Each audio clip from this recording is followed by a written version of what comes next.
We're going to be doing something else that's going to be very, very good. We're going to be selling a gold card. You have a green card. This is a gold card. We're going to be putting a price on that card of about $5 million, and that's going to give you green card privileges plus. It's going to be a route to citizenship, and wealthy people will be coming into our country by buying this card. They'll be wealthy, and they'll be successful, and they'll be spending a lot of money and paying a lot of taxes and employing a lot of people. And we think it's going to be extremely successful.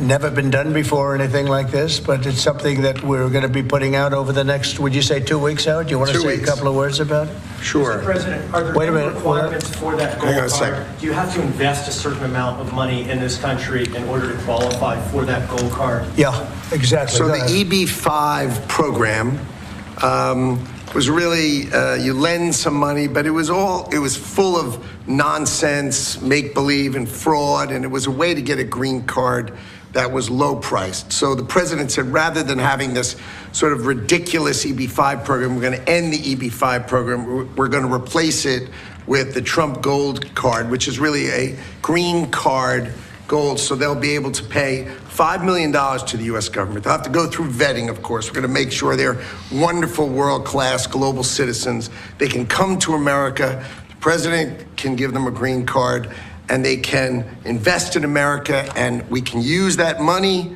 to reduce our deficit. Why do we give out lotteries of green cards? Why do we give out EB-5 for green cards? The President of the United States understands that the right answer is, why don't we eliminate the deficit of the United States of America instead? The gold card, well, millions, but the gold card will bring in with it people that create jobs, very high-level people.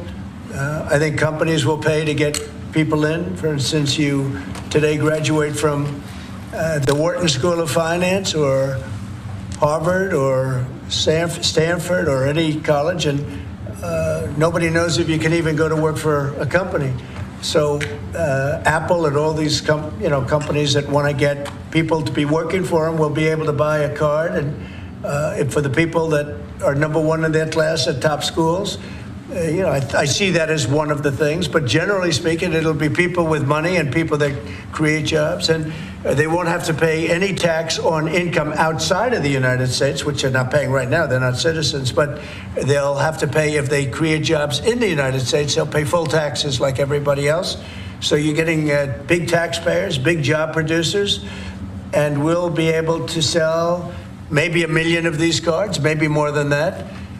And if you add up the numbers, they're pretty good. As an example, 1 million cards would be worth $5 trillion. $5 trillion. Wow.